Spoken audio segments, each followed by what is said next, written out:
Hit that ball. Remember for radio with your host, Jen T. Yeah, fucking Jen is a warlord.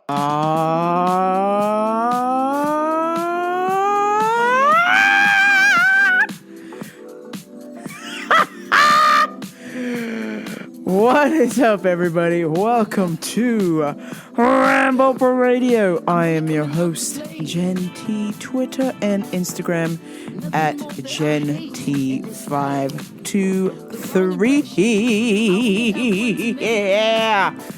Change it and face the strife. Change your hills. That's right. Changes are happening. No more UFC picks on the podcast. That's right. As of episode 100, no more UFC picks on the podcast. You will now have to subscribe to my OnlyFans page. OnlyFans.com/GenT523 for all of your UFC picks. You will have to subscribe. Only subscribers will get picks. Not podcast subscribers, only fan subscribers. And of course, that is a monthly membership fee. That's right, motherfuckers. It's time for me to get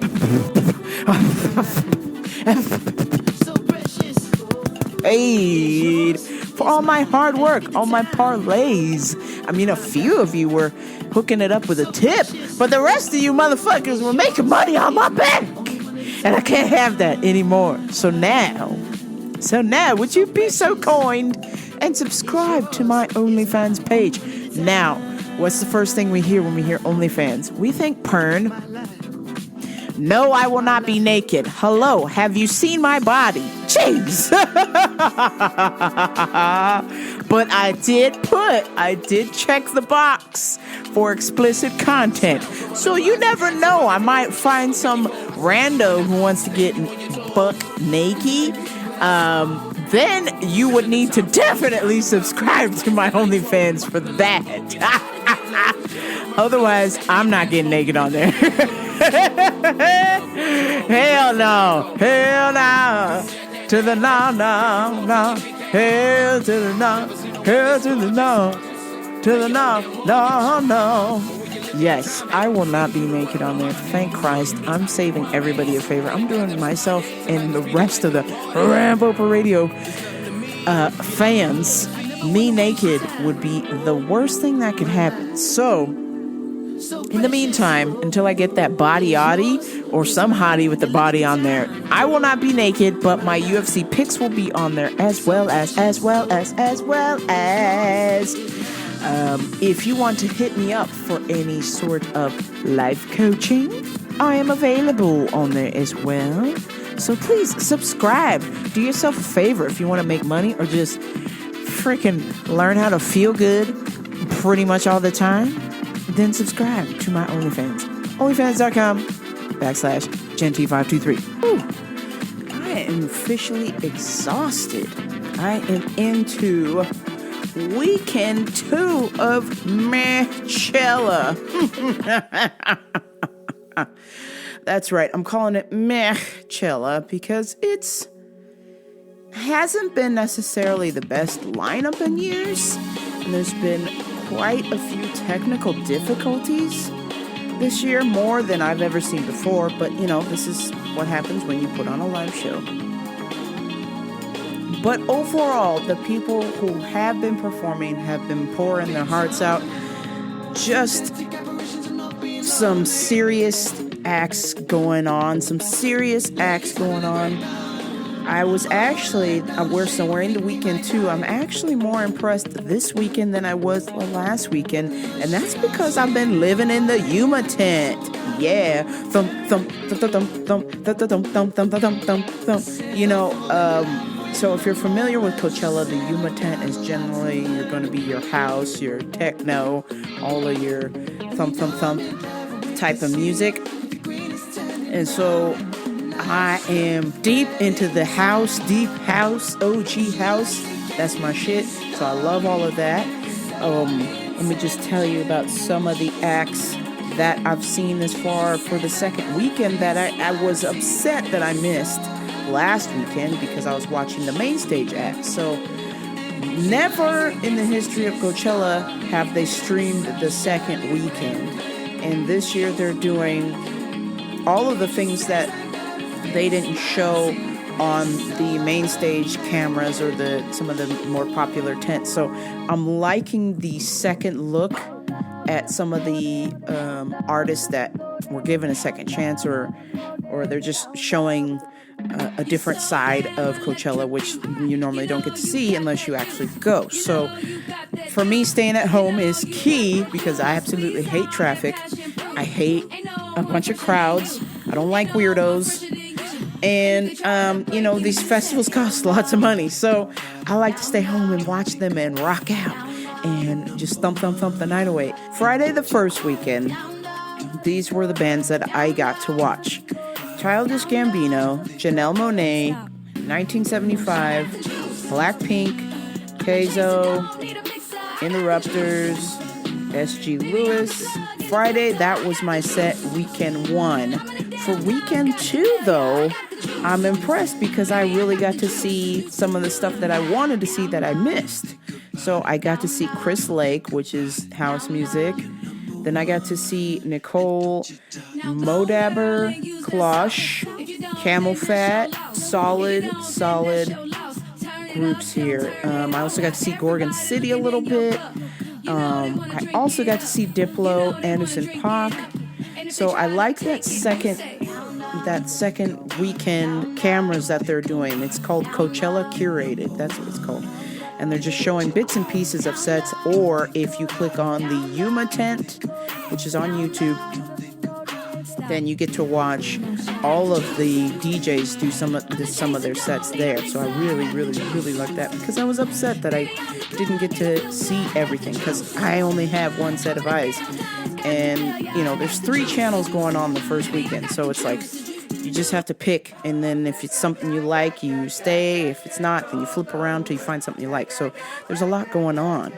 The Saturday of the first weekend, I honestly was not really impressed. I was struggling to even watch it, to be honest, the Saturday.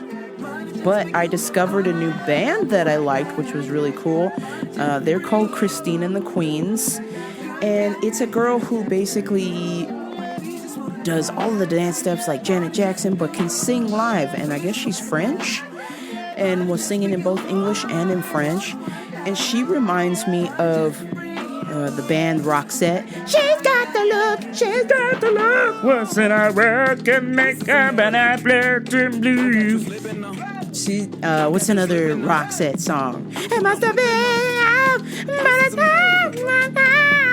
she sings amazing, even 1,000% better than that. Don't let my shitty singing fool you. Christine and the Queens is the shit. I highly recommend go and download, stream Christine and the Queens because she's fucking awesome.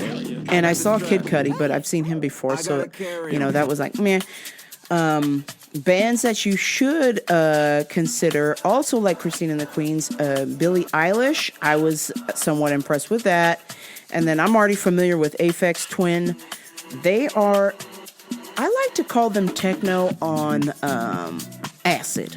So if you were to do some sort of drugs and you listen to Aphex Twin, you will have the full understanding of that band. They are just techno on acid. They just go, they take the most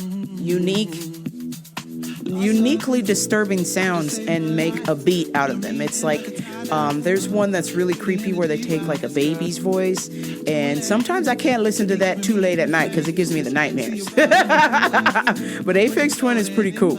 I highly recommend.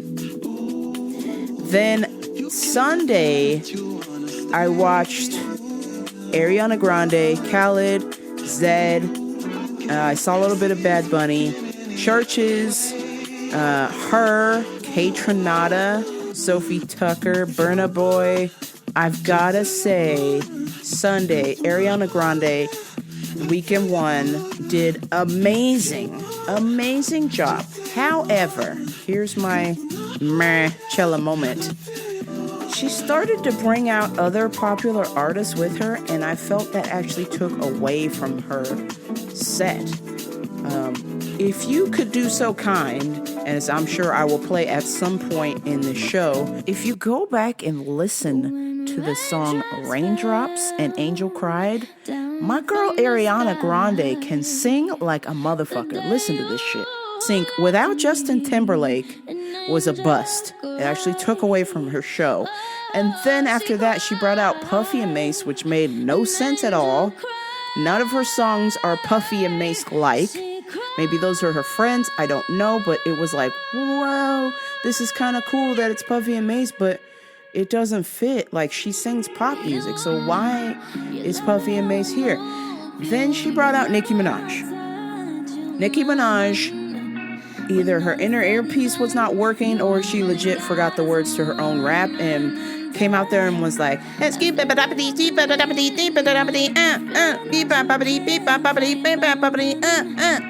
can't hear. I was like, what the hell is this? I immediately turned it. I couldn't stand it. Every time I was like, okay, I gotta get out of here. This is bad. You're killing my Ariana Grande vibe. Her own show. And she's killing her own vibe. So I turned it, and thank Christ I turned it, because K motherfucking Tronada was on. K Tronada. K-A-Y-T-R-A. K Tronada. K-A-Y-T-R-A-N-A-D-A. Awesomeness was on, and he was spinning some serious tunes. My dude was spinning some tunes. Now, K Tronada is a DJ. But bear with me. I know some of y'all listening don't like DJ music. But K Tronada takes a lot of 70s funk, hip-hop, and will mix it up and make his own style. And it's like just chill. It's like chill electronic music. Like you could clean your house to it or dance to it or just hang out or smoke a bowl. Just lay down and look at the sky and listen to K Tronada. Like he is that dope. And what inspires me about K Tronada is this guy was in high school and dropped out of high school, and everybody told him he would be nobody, he'd be nothing, and he gave up everything for DJing, and now he's like the biggest DJ ever. If you know about K Tronada, he's huge. He's bigly. So K Tronada was like spinning Sade songs and mixing them up. Like, he's got such a cool vibe. And so what was really cool is he was spinning on the fly. So a lot of times, sometimes DJs will have pre-made sets, and that's kind of a big meh about some of these DJs here. Is a lot of times they pre-make their sets and then they just press play on their stuff when they get there. And so K Tronada was just spinning on the fly to the point where he actually messed up a drop on one of his songs. And I'm sorry, everybody, I missed that drop. My bad. And then he's like, I'll do better. So the next drop he did better. So you could tell he was mixing on the fly because he actually messed up on freaking in front of a bunch of people and live TV. So, you know, he's a good DJ. So after K Tronada was done, I went back to Ariana, and she was doing all right. Keynote, Ariana is good on her own. You don't need anybody in there. Who else was good? Let's see. Her, H.E.R. Let me tell you something about a short little African-American chick with pigtails and John Lennon sunglasses. Homegirl can sing. She can play the piano. She can play guitar, like really, really play guitar. She did an amazing job. That band did such a great job. No lip sync. No none of that shit. She fucking killed it. I highly recommend her. Please go and download her. Khaled did all right. I expected a little bit better. It seemed like a little bit, he was kind of singing to his own track a little bit, but he was also moving around and getting the crowd involved, so I'll give him a point back rather than deduct a point for kind of still singing to his track a little bit. He brought out the chick from Normani from Fifth Harmony, which is no longer Fifth Harmony anymore. They're dead. God damn. Homegirl cannot sing. She was singing to her track. Her track was coming through louder than she was, and it was a miss for me. So I can say S.G. Lewis. S.G. Lewis. If you don't know who that is, S.G. Lewis plays bass. He does the turntables and the drum machine. And then he also has a live band with him. And then he brings out different people to sing with him as well as rap with him. S.G. Lewis is from England. And he's amazing. He has that cool R&B kind of vibe. I thought he was black for the longest time. And then I went and looked it up on Spotify. And homeboy's white. But that doesn't matter. He kills it. So he has that cool R&B vibe with a little bit of electronic sound. It's not over dominating, but I was heartbroken that he had so many technical difficulties during his set. I'm sure Weekend 2, he did better, but his microphone wasn't working, so he was like having to yell out the songs a little bit. The people that were singing with him, their mic was cutting in and out. Then when he was doing his bass solo stuff and then trying to sing, his mix was, the bass was way too high. It was higher than his voice, so it kind of just drowned him out. Basically, the band was louder than S.G. Lewis, and I was just kind of disappointed because homeboy flew thousands of miles away from England to come to America to potentially get some new fans if they, you don't already know about S.G. Lewis. And his set fucking sucked.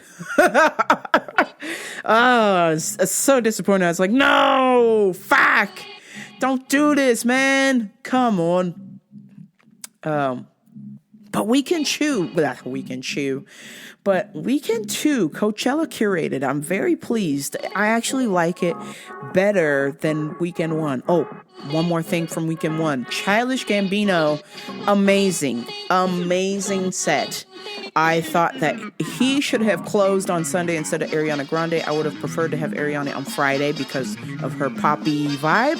I would have preferred to have her close Friday and have Childish close on Sunday. But they did it that way because Kanye, of course, bailed out on the Sunday performance. So what are you going to do? But he is, I guess, supposedly performing Weekend 2 on Sunday. So, with that being said, Childish Gambino closed out Friday night, and I loved his performance because he came out, and he's such a performing artist, not just an actor, but he's such a performing artist, musician. He comes out and he says, if you have your cell phone out, he said, go to the back of this concert. I don't want to see you in the front. The front row is reserved for people who want to enjoy the show. And boy, oh boy, that people put their phones away real quick. Oh my gosh. And if you thought he was playing in the middle of his second or third song, some guy pulled his phone out and he was like, hey, you, I'm talking to you. Put your phone away. I was like, damn, Daniel. Yes, that's right. Or I should say, damn, Donald Glover destroying the phone people because you don't really get to enjoy the show. I'm a victim of this as well, recording too much at the show, so I try to do one or two songs and then just put it away for the rest because you really aren't in the moment if your phone's out. That's a fact. You're not in the moment. You're recording. You're focused on recording. Is it in focus? Did you hit record? Is it getting everything you want? You're not paying attention to the show that you paid money for. So it would be best if you just record one or two things and then put the phone away. If you do want to do it early, fine, or do it at the end when there's some bangers towards the end, then do that. But really put your phone away to experience the vibe. And he also came out in the crowd and smoked a giant blunt with a fan. I heard Weekend 2, he was actually taking selfies with the fan. So it looks like, so it looks like he kind of relaxed on that no cell phone rule, as well as just overall had a little bit of a lighter mood. But I liked the seriousness of Weekend 1. So Weekend 2 was nothing but dance music for me. I was here in my house dancing my keister off to Chris Lake, to Tale of Us, to who else was Closh, Camel Fat. Who else did I get to see? Nicole Maudabber. There was another person. Anna Luneau, she was good. I had a really great time. In a complete state of shock to see Idris Elba on the decks, on the ones and twos. I had no clue. Now, Idris Elba is a legit house DJ. That's right, the actor from The Wire. The actor he plays the gatekeeper in Thor. He's potentially in line to be the next James Bond. He plays a detective on the BBC America show Luther. This guy is such a fucking badass. He even had his own little race car show for a minute on YouTube or BBC. That was great too, where he was talking about cars. I mean, this guy is amazing. And he's a house DJ. What? Oh my God. I was blown away. I was like, damn, this dude is a quadruple threat. I want to be cool like this guy, where you're just doing everything. You're good at everything. And then some. You surprise people. I love that. So he just hops up on the decks and starts playing some serious tunes. Okay. Idris Elba is a house DJ, and I guess he's been doing this for 3 years. He's got loads of tracks on Spotify. I highly recommend that you check it out because he's fucking good. I was legit impressed that this guy who is an actor is a kick-ass house DJ. Listen to the tunes of Idris Elba.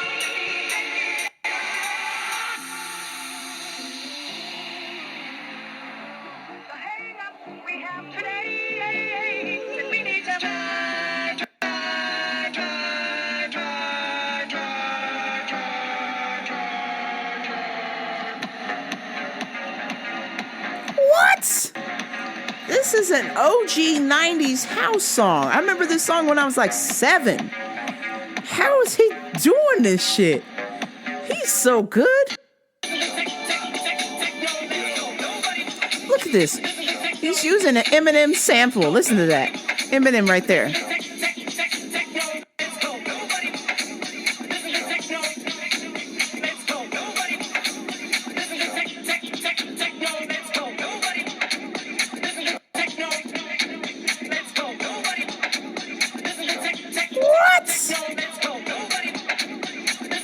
He's good, man.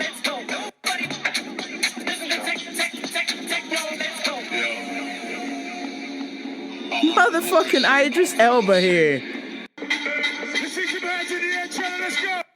Get your motherfucking hands up.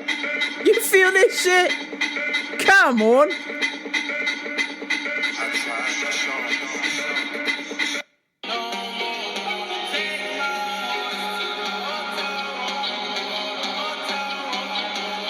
Smoking a blunt, playing that terrible country song that's not country. I love it. Old Town Road.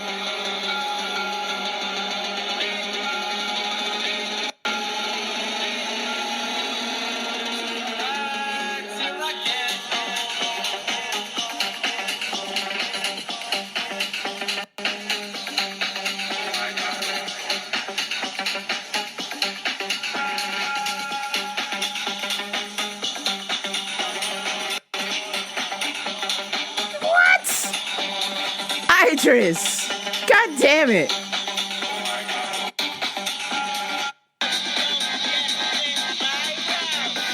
And if you're a Kendrick fan, listen to this shit.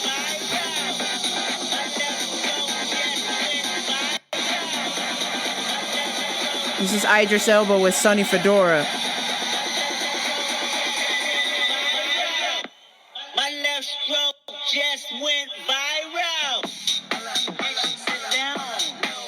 God damn.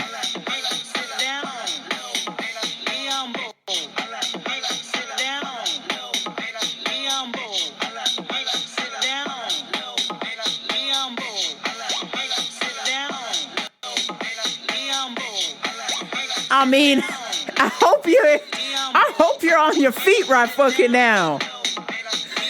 Idris motherfucking Elba, come on. Make some fucking noise. This guy's killing it. I had no idea. Amazing. Shout out to Idris. Ooh, and he did a Nipsey Hussle song. He actually took a Nipsey Hussle sample. Let me see if it went through here.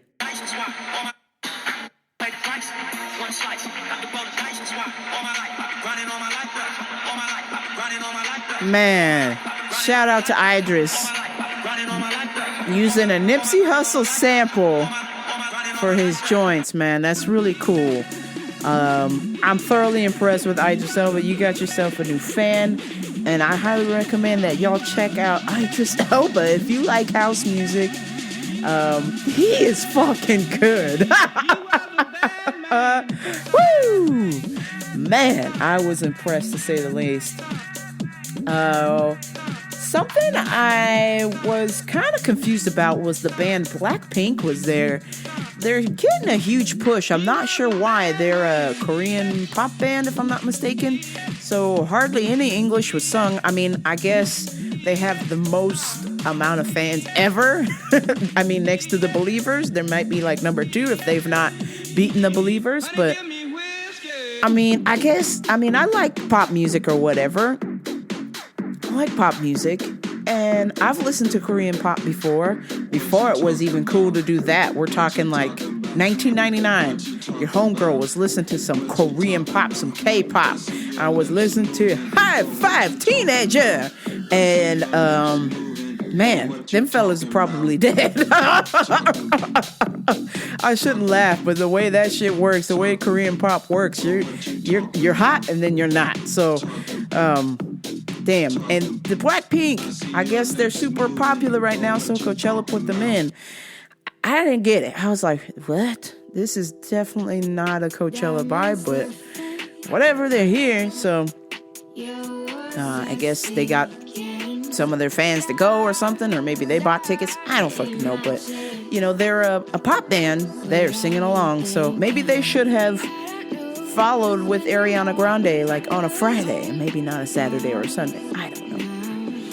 Oh, they were on Friday, but I just thought maybe that they should have put Blackpink and Ariana Grande together. That way you get all your little pop out in one sesh. But anywho, Blackpink was there. God, how many views? I'm just curious of how many views Blackpink has now.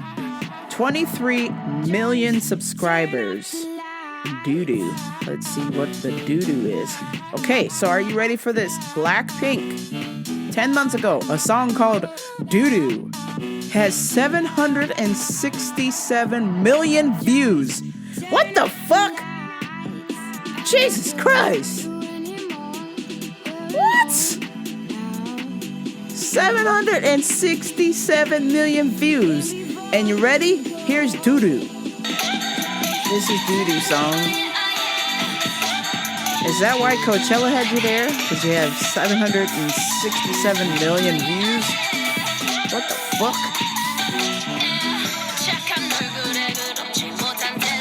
Oh no, I'm not gonna last. This is terrible. I can't do this, fam. I listen to terrible music. This is too bad for me. Oh my lord, they're rapping in Korean. Oh my god. Where's the doo-doo? Give me the doo-doo.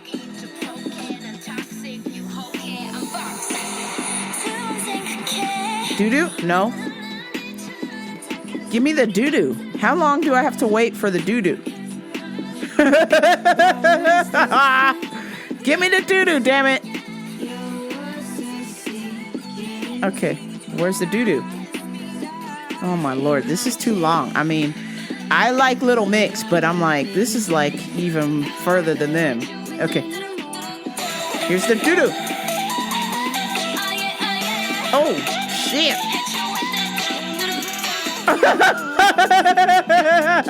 Ah yeah, hit you with the doo-doo, doo-doo, doo-doo. What the fuck? Oh man, jeez. That is terrible, fam. I'm sorry. If you're a Blackpink fan and you listen to this show, my condolences. Hit you with that doo-doo, doo-doo, doo-doo. Oh, man, that is some Call of Duty shit right there. Jeez, that's bad. Man, it's a no for me. But I appreciate the hustle. I respect the hustle. And if 767 million people want to watch my shit, please do. Damn, that's a lot of fucking people watching that. Damn. I'm exhausted. I've been dancing to Idris Elba's set for 2 hours, and my calves are trashed. I mean, last night it was Chris Lake, and then today was Tale of Us, Idris Elba with a slash of Sunny Fedora. Man, I like it though. That shit gets me off my seat and on my feet and dancing and moving around. I love it. I can dance on my own. That's what I do. Amazing. So, Mehchella, you had a redemption. Weekend one was all right. Weekend 2 though, in that Yuma tent, that's what's up. I loved it. Let me know what you think about Coachella. Do you even watch it? Do you even care? What the fuck? Slide in the DMs at Genty523, Twitter and Instagram. Let me know. I wanted to talk to you about a book that I was reading for the @10day project on Instagram called Why We Sleep by Dr. Matthew Walker. I don't want to spoil the book too much, but I just want to say, I want to emphasize how important it is to get some rest, go to bed, get some motherfucking sleep. If you do not sleep more than 8 hours a night, it has been linked to Alzheimer's, dementia, diabetes, heart disease, stroke, heart attack, and cancer. And if you're over the age of 45, there is a 200% increase if you do not get 8 hours of sleep a night for those diseases. So if you want to take care of your brain, you want to be smart, you want to take care of yourself, read this book. Specifically, you cannot, let me give you a little snippet, you cannot make sleep up. There's no sleep bank. Naps will not do it. You have to get a continuous 8 hours of sleep in 24 hours, so that way you can get to those REM sleep states. And that is actually where the deep cleaning of the brain is going on. There is some chemical gunk that gets released in the brain while we are awake, and so we need to be asleep in order for this gunk to be cleaned out of our brains. This gunk is what creates the amyloid plaque, if you will. And so if you do not rest, then there is a buildup of that gunk. So you do not want a buildup of that gunk. You want to be able to sleep. So while you're in REM sleep, which happens in between the 4th and 6th hour, I believe, the brain has a little chemical that goes in there and power washes all of the corners in your mind, all of the nooks and crannies. But if you only get less than 6 hours or 3 hours like me sometimes, there's no cleaning going on. You're just building the gunk up. You're setting yourself up for a terrible, terrible road. So please, for the love of God, you know me if you've listened to this show for a long time, sleeping is very, very, very important, which I do not get. So I have made a conscious effort ever since I have started reading this book. I'm actually done now. I read it in a week. I did an hour of reading in 7 days and got the book done. And the cool thing with this book is you don't have to read the whole thing all the way through. It's designed to read different segments. You can come back later to it. It's perfectly fine, he said. And the most important thing is, he said, if you fall asleep while reading his book, he will be pleased. So Dr. Matthew Walker, Why We Sleep. Please go and get this book. Go into a bookstore and buy it. Do not make the mistake like I did in trying to buy this book on motherfucking Amazon, because I have to buy books 3 fucking times on there before they send me a copy that isn't beat up, ran over, dirt on it, holes in it. One had the pages sticky together like somebody jacked off in it at one point. I can't. Listen, Amazon, you got popular by selling books. Now you don't give a shit about books. So with that being said, if you want a nice copy, go on over to your local bookstore and buy this book if you have one in your town, or find a fucking Barnes & Noble, please. If you cannot find a hard copy, all right, go on and download it or get an audiobook. But please, having a physical copy in your hands, it feels more real. It feels more real, and it feels like it sits in better to your mind better with a physical book. I carried this book around with me for 7 days, so it's very, very, very, very important to me. And if you do not have the funds to get this book, please message me or DM me. I will fucking buy this book for you if that is the case. Do not sleep literally on this book. It is something that will change your life. I promise you. Why We Sleep by Dr. Matthew Walker. Another quick tidbit from that book. I know I said I wasn't going to spoil it, but not just diseases, but a lot of mood disorders are also related to sleep, or at least correlate with sleep. And that is depression, anxiety, mood, bipolar, schizophrenia, all have a relation of starting with how the sleep patterns are established in the mind. So if you are a person who suffers from anxiety like I do, I've been able to keep it under control with watching 90% decrease in television and a 100% increase in reading that book and other books. I started another book too called Own the Day, Own Your Life, and I will get back to you guys with a report on that next time. But yes, please go out and get Why We Sleep by Dr. Matthew Walker.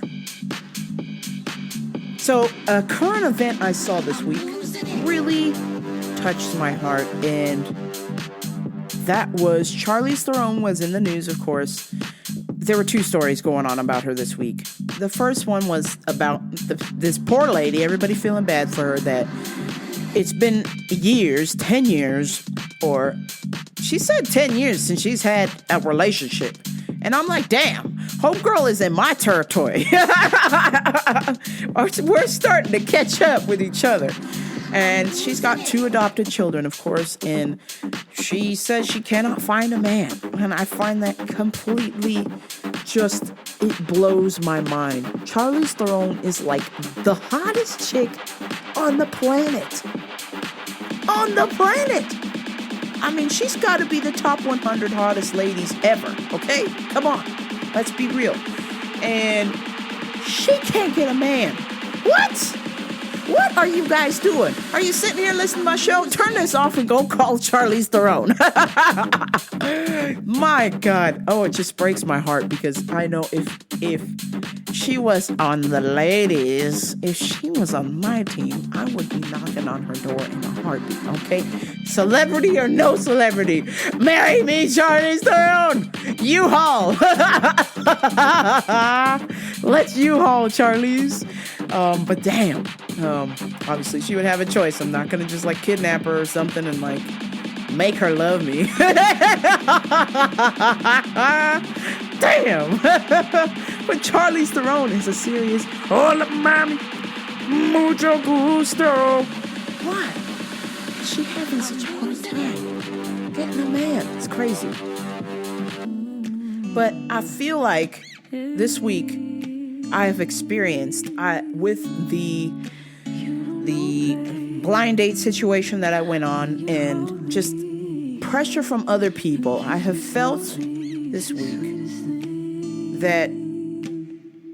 week I've really been trying to be more self-aware, and I've been hearing on different podcasts and in my kickboxing class about being self-aware. So I've just felt like a lot of people have been pressuring me to go out, go on dates, go meet other gay ladies.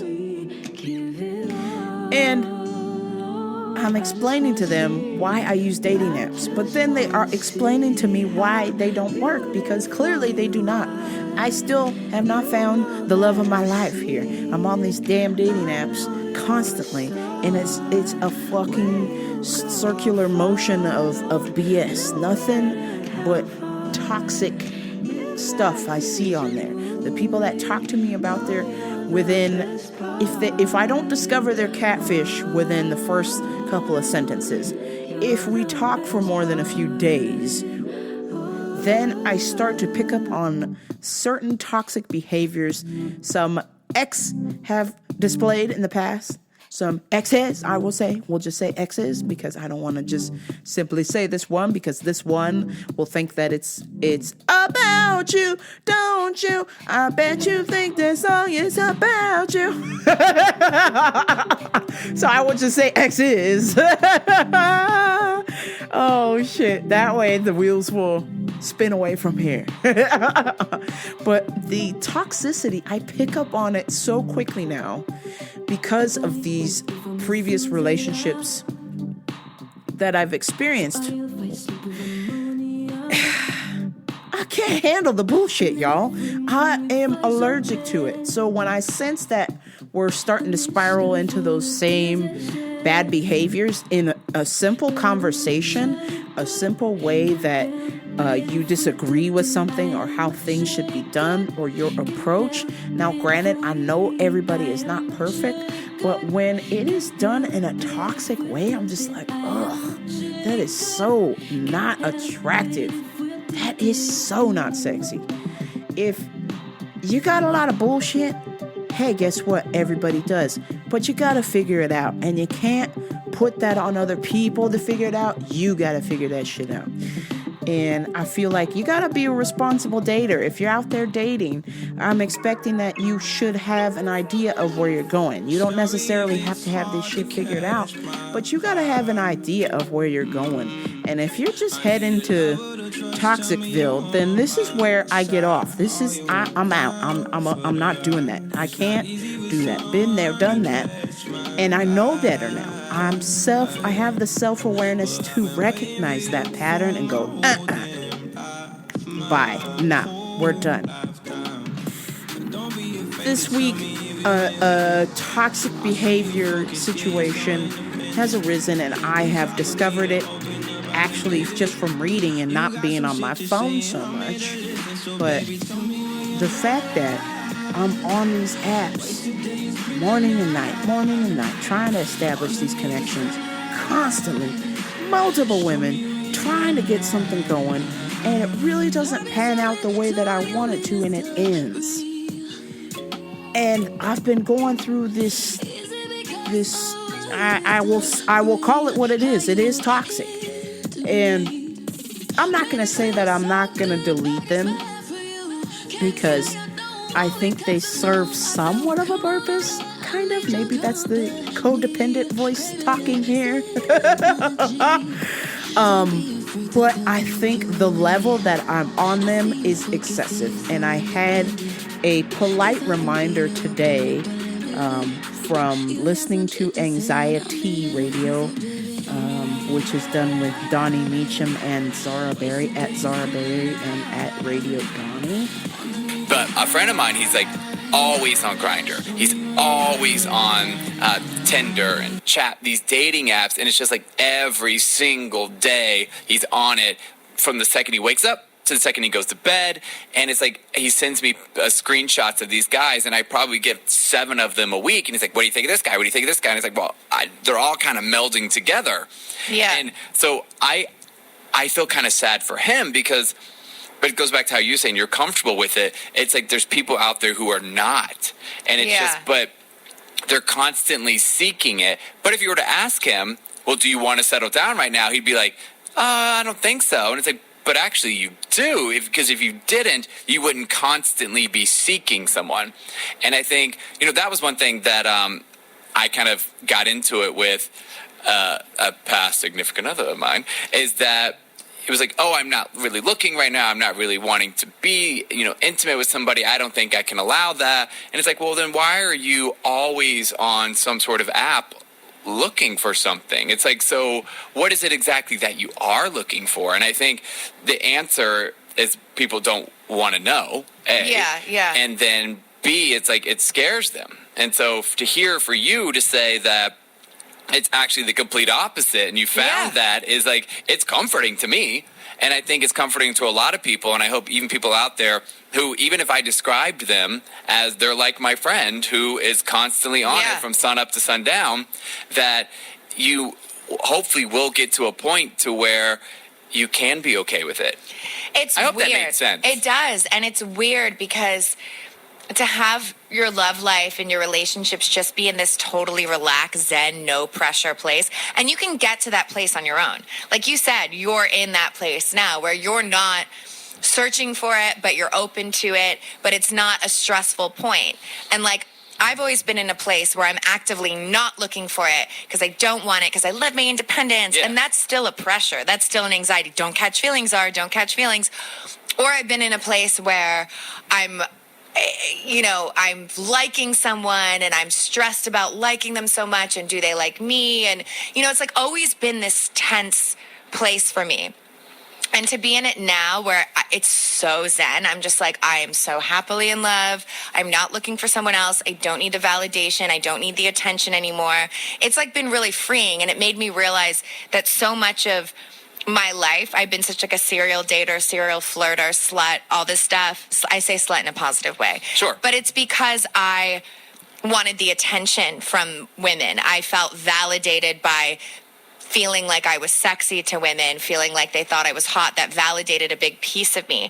And I don't need that anymore. And now that I don't need that, that was taking up a lot of space. Other parts of my personality that were blocked from this need of validation are coming through. Like I'm having more genuine, authentic conversations because I'm not like, validate me, think I'm hot, validate me. Like, get a crush on me, this, that. I'm like, I want to make an authentic connection with you. I want to talk to you. I don't care like if you think I'm pretty, I want you to think I'm smart. And it's like, it's so fucking freeing. It's like, I think it's really making me get to the next level of my life. Yeah. But I think, and I mean, trust me, I don't judge people who are on these apps. I mean, I'm on them too. And I've been very open about that. There's such a validation thing sometimes, don't you think? I've written articles about how not be ashamed of it, because you shouldn't be, but there is a need for, because a lot of times you have no real perception of actually meeting up with these people. What you want is the feeling of being wanted. Yeah. It's like, and that's a validation thing. And that, I think that roots, like that's something inside of you that I think is a deeper problem, and like something you can explore within yourself. It's like, well, why do I always feel the need that I need to feel wanted? Yeah. Or I need to feel like I can get a guy right now if I wanted to, because look, there's 10 of them right now messaging me. But it's like, yeah, there's 10 of them messaging you, but you don't know these people. Totally. Like, these aren't people who you can meet them in person and you won't vibe with any of them. Yeah. Exactly. I think it's similar to cocaine in that, like, people do cocaine because we know that it gives you this like bump of confidence, and you're like, oh, I feel great. Temporary, I feel great. though. Yeah. Super temporary, super cheap. It's not real deep confidence. And apps are kind of like that. It's like, oh, this person swiped for me, and it gives you this high, like you feel really confident, but then you crash, and then you need more to feel good. The high wears off. Then you all of a sudden you need 10 people to swipe for you to make you feel good. And I always say validation is a bump of shitty coke. And just like cocaine, you need to find real confidence, and real confidence is never going to be in an app, because you made such a good point. These people don't fucking know you, so they don't really like you. It's impossible to like or love someone they don't know. They think a picture of you is hot. They might not even think you're hot in real life, know. So it's just, it's like, I think the message is get some fucking real confidence. Yeah, or get some real human interaction. And get some real love. Like, don't mistake, because I think I used to mistake these hookups and attentions and dating apps and messages and all of that. I used to mistake that for a connection, and now I realize that's not a meaningful connection. It doesn't sustain you. So having just one person who actually loves me, knows me fully, fills me up more than like 1,000 girls in an app being like, you want to go on a date. Yeah. A lot to digest there from Anxiety Radio. I highly recommend ANXIETEA Radio with Zara and Donnie at Zara Berry at Radio Donnie. I highly recommend. But basically, That just read me for filth. That was all of my shit in a nutshell with these dating apps. Just constantly surfing these dating apps, looking for some sort of validation, I guess, on the deep level. On the surface, I'm hoping to make a connection with somebody. But in actuality, these connections have been super, super shitty and just downright terrible, and have led to just even more unhappiness, I've found.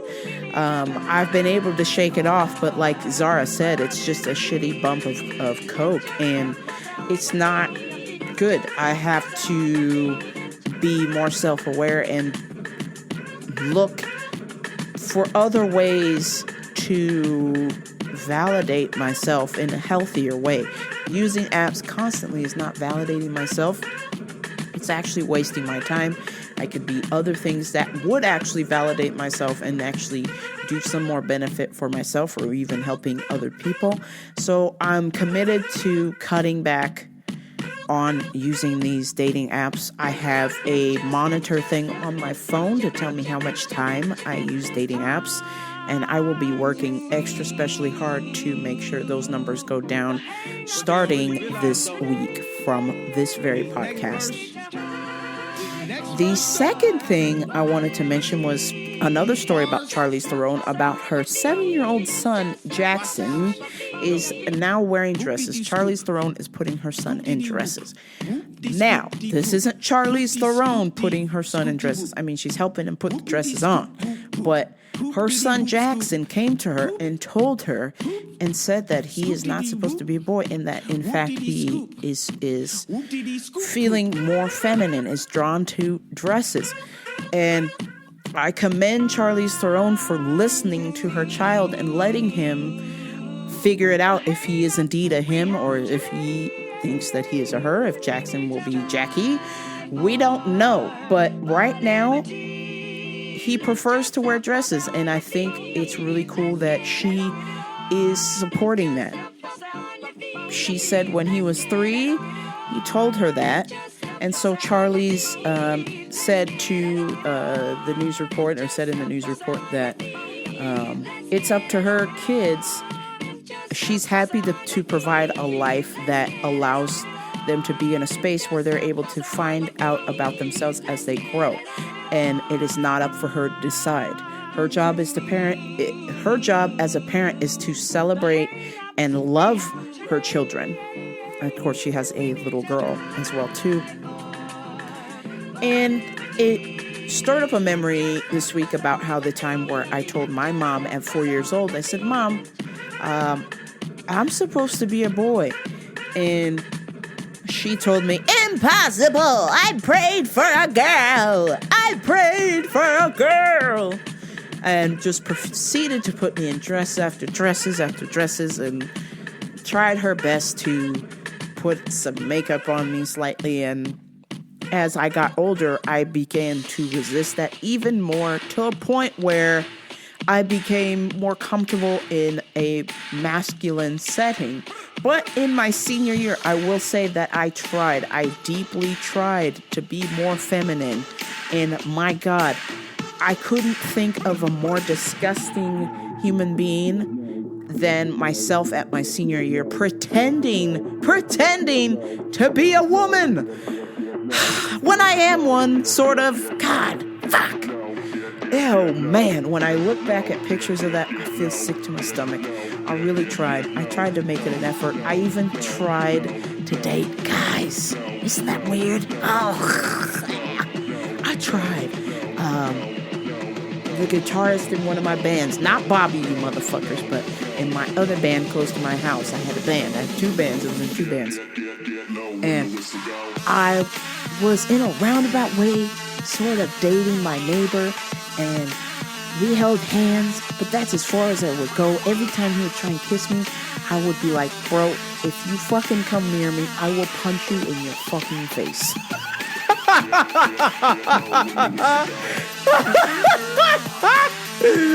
Holy shit. That was our relationship. I remember holding hands with him a few times, and then I only had to do that threat about twice, and he was just like, look, this ain't gonna fucking work. Can we just go back to being in a band? And I'm like, yeah. I did this because I thought that's what everybody wanted. I was just trying to make everybody happy, but as I'm older now, looking back on it, I realized that it just made me miserable, and nobody was happy with me. Even still, that was still not enough. It was like, when are you gonna have babies? When are you gonna get married? When are you gonna be a doctor? When are you gonna be a lawyer? When are you gonna do blah blah blah blah? It's like, oh fuck, that's what your life is. That's what you want of my life, but that's not what I want. I just want to play music. I just want to DJ. I just want to do stand-up comedy. I just want to make people laugh. I just want to have fun. I don't want to fucking live my life for anybody else's ideas, thoughts, prayers, whatever the fuck. That's your deal. I appreciate you. I celebrate you. I love you. But that ain't my life. My life is mine, and I get to decide what the fuck I want to do. If I want to go toe-to-toe with my teacher like I did today, I did. Did I get my ass beat? I did. But did I hang in there? He told me I did. That's what gets me out of bed in the morning, is going toe-to-toe, punches and kicks with my teacher, listening to Idris Elba spin some tunes for 2 hours, doing my little skateboard, writing jokes, doing this radio show. That's what gets me out of fucking bed. Talking to people. I had a lovely chat with my friends today. A funny chat, even though it was under some shitty circumstances. We had a good laugh, and I appreciate that laugh. That's what I'm about, is celebrating other people and I'm learning to love myself. And in order for that to happen, I've got to be able to work on myself and shut out the outside filth. The dating apps, the other people's opinions, now granted, I don't think your opinions are not valid. They're just what you would think that you would do if you were in my shoes in a way, which really, that's not me. If that makes any sense. Fuck. I lost my train of thought, probably because I'm fucking tired and I should go to bed. I gotta wrap this thing the fuck up. But my point is that you listening to this show, we have to, you and I listening to this, man, woman, boy, child, whatever the fuck, gay, straight, lesbian, bi, queer, trans, whatever the fuck, married, single, hoe-ish activities. I salute every single one of you motherfuckers who listen to this and hear my words. In order for you to love other people, you have to love yourself. Like my homegirl RuPaul says, if you can't love yourself, then how the hell are you gonna love anybody else? So I will be taking these words and applying it in my self-awareness kit this week, and I hope you do the fucking same. God damn. Let's start loving ourselves. That way we can love each other. And on that note, before I go, I just want to play a sound bite for you this week. I saw the biggest dick I've ever seen. And normally I love big dicks. But I'm kind of shook. Like, this shit was like this fucking thick. It was just like, that's impossible to work with. Like, can't fit, don't know what to tell you, can't work.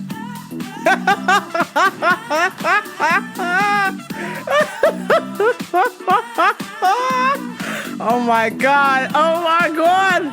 Oh, I so wish that I could publish this, but she would get so mad if I actually posted this on the gram. But, damn, I love her. I love that clip. She's hilarious. Shout out to the homegirl. She's probably gonna know, unless she doesn't listen to my show, then you're not so much my homegirl. Just playing. Jesus Christ. God damn. I just saw the biggest dick ever. I mean, like, oh my god. I can't fit. Won't work. And on that note, please like, share, and subscribe to Rambo Per Radio, RamboPerRadio.com, OnlyFans.com/Genty523. Yeah. I must go. It is business hours in London. I must get my precious 8 hours of sleep. I have things to do. I actually do not have work today. I'm so excited. A fucking day off. I haven't had a Sunday off since Ellis Mania. Okay, people? That was in October. Go on ahead and count how many Sundays from October to Easter. Okay? Jeez! I'm fucking tired. I am going to be busy living my life, living the dream of going to the gym, DJing, working on my comedy, doing some tech deck, and cleaning my house. That's right. And of course, I will probably listen to this show because I listen to my show because it's awesome. And I think that you should too. And tell your friends, but only if they're cool. No negative Nancy's, no sensitive Sally's. Epic Radio. But until next time, this is Rambo Per Radio. And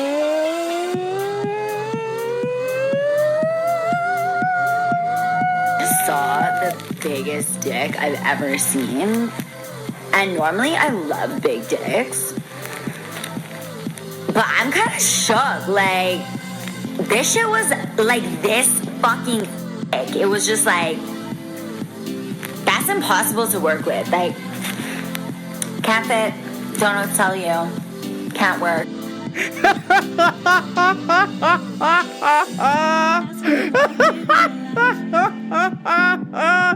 I am shook. Can't fit, won't work. I don't know what to tell you. Oh my God, this is Rambo Per Radio. I'm out.